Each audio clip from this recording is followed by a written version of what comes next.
ఉచిత పథకాలు అనేవి ఎక్కువ ప్రమోట్ చేయడం వల్ల ప్రజల మీద పన్ను భారం అనేది ఎక్కువ పెరిగిపోయి అసలు అభివృద్ధి అనేది ఉండదు అని అంటున్నారండి.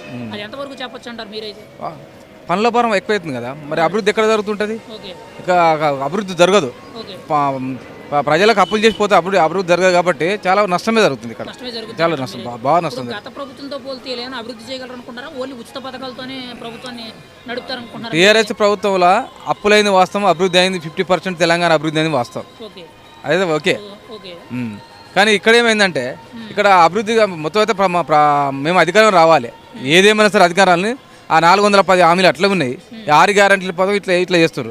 అధికారం రావడానికే ప్రయత్నం చేస్తారు తప్ప ప్రజల బాగోగులు చేసి అసలు ప్రజలకు ఏం పెట్టాలి, ఎంప్లాయ్మెంట్ ఎట్లా అసలు ఎట్లా చూపించాలి, యువతకు ఎట్లా చూపించాలంటే నా ఆలోచన లేదు. ఇప్పుడు ఈ ఎంప్లాయ్మెంట్ అని అంటారు కదా, కేసీఆర్ గారు ఓడిపోవడానికి మెయిన్ కారణం వచ్చేటప్పటికి అన్ఎంప్లాయ్మెంట్. యువతకు ఉద్యోగాలు ఇవ్వకపోవడం వల్లే కేసీఆర్ గారు ఎక్కువ శాతం ఓడిపోయారని చెప్తున్నారు. వాస్తవం. 20 లక్షల మంది గ్రూప్ 1, గ్రూప్ 2, 3, 4 అప్లై చేసుకున్నారు. చేసుకుంటే 20 లక్షల మంది ఇంటూ ఒక కుటుంబంలో 5 మార్చారు. 50 లక్షల మంది, ఆ 50 లక్షల మంది ఓట్లు వేయలే కదా, మార్చారు. అందుకని అది కూడా ఓట్ బ్యాంక్ కేసీఆర్ ఓడిపోవడానికి కారణం. పనిచేసింది, పనిచేసింది. ఒకటి ప్రభుత్వం నిరంకుశత్వం, కేసీఆర్ కలగకపోవడము, ప్రజలకు కలగకపోవడం.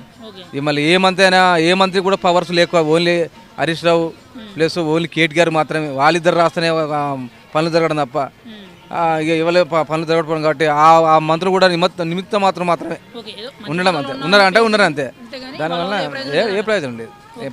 ఇప్పుడు కాంగ్రెస్ ప్రభుత్వం కేసీఆర్ గారు చేసిన తప్పునే మళ్ళీ కాంగ్రెస్ ప్రభుత్వం చేస్తే ఖచ్చితంగా వీళ్ళు కూడా అధికారం కోల్పోయే తప్పకుండా కోల్పోతారు. ఉద్యోగాలు ఇస్తారనుకుంటున్నారు. ఉద్యోగులకు మెగా డిఎస్ అని పెడుతుండు. ఇప్పుడు మిగతా అంటే అది ఖర్చుతో కూడిన వ్యవహారం కదా, అది చాలా కష్టమే. కాంగ్రెస్ కూడా చాలా కష్టమే. అసలు కేసీఆర్ ఆలోచన ఎట్లుందంటే సెంట్రల్ గవర్నమెంట్ ఫండ్ వాడుకొని అక్కడ ఇక్కడ డైవర్ట్ చేసి ఏదో ప్రజలకు అంత నిత్యం ప్రజలలో ఉండే పథకాల గురించి వాటికి మొత్తం అమౌంట్ ఇచ్చేసు, పెన్షన్స్ కానీ ఇంకోటి ఇచ్చేసు, అవన్నీ ఇచ్చేసు. ఎందుకంటే ప్రజలకు పోవాలి కదా తొందరగా. మిగతా అన్ని పెండింగ్లే ఉంటాయి. వీళ్ళు ఏం చేస్తారంటే వీళ్ళకి ఇంకా అనుభవాలు లేక రేవంత్ రెడ్డి గారు టక్కన ప్రజాదర్బార్ తీసేసిన ప్రజాదర్బార్లో ఎట్లున్న పెండింగ్లు అట్లే ఉంది. అన్ని భూమి సమస్యలు ఉన్నాయి. ఇక్కడ ఏం చేస్తారు భూమి సమస్యలు? కాని పని కష్టం.